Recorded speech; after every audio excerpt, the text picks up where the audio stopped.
আজ আমি বানাবো বেগুনি মশলা ভরা। এই যে ছোটো ছোটো বেগুন নিয়ে নিয়েছি, ধুয়ে মাঝখান দিয়ে কেটে নিয়েছি। এই যে, আর এর মধ্যে মশলা কী কী দেবো দেখবেন। বেসন, আপনি বেসনও নিতে পারেন বা আটাও নিতে পারেন। আমি একটু আটা নিয়েছি। এর মধ্যে একটু হলুদ গুঁড়ো, লঙ্কার গুঁড়ো, লঙ্কাটা আপনার আন্দাজ মতন দিতে পারেন, একটু ধনের গুঁড়ো, এবার দেবো জিরে। গোটা জিরে আমি ঘরে ভেজে গুঁড়ো করে নিয়েছি, এটা দিয়ে দেবো। এর মধ্যে আপনারা আমচুরও দিতে পারেন বা লেবুর রসও দিতে পারেন। আমি লেবুর রস দেব।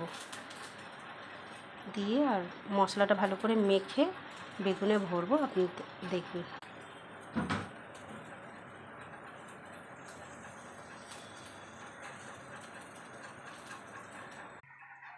দেখুন বেগুনের মশলা আমি ভরে নিয়েছি, দেখাতে পারিনি আপনাদের ভরানোটা। একটা হাতে ক্যামেরা, এক হাতে ভরা যায় না, ওই জন্য দেখাতে পারিনি।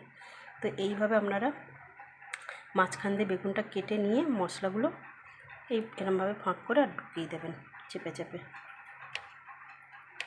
আমি সব কটা বেগুনে ঢুকিয়ে নিয়েছি। এবারে মশলা ভরে নিয়েছি, এবার তেল দিয়ে ফ্রাই প্যানে তেল দিয়ে বসিয়ে দেবো। ফ্রাই প্যানে আমি তেল দিয়ে দেবো। বেশি তেল লাগে না, অল্প তেলেই হয়ে যায়। ফ্রাই প্যানে আমি এর আগে ঢ্যাঁড়স ভেজেছি, তাই ঢ্যাঁড়সের দানাগুলো লেগে আছে। চলুন ছাড়ি এক এক করে, তেলটা গরম হয়ে যায়।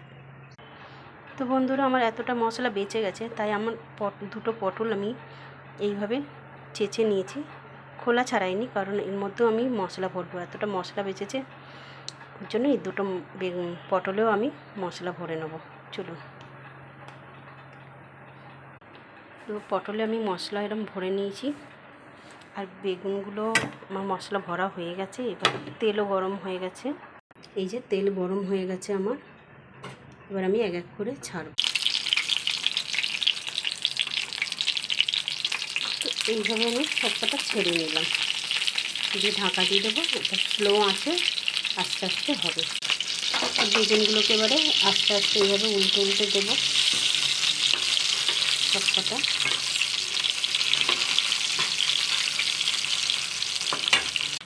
যে আমি এরকম উল্টে দিয়েছি।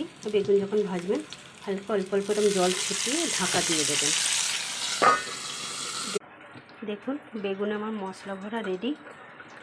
এইভাবে ভেজে নেবেন, ভালো লাগবে। আর এই দুটো পটল মশলা যে বেঁচে গেছিলো, দুটো পটল দিয়েছিলাম, এই যে এইভাবে করে খাবেন, ভালো লাগবে।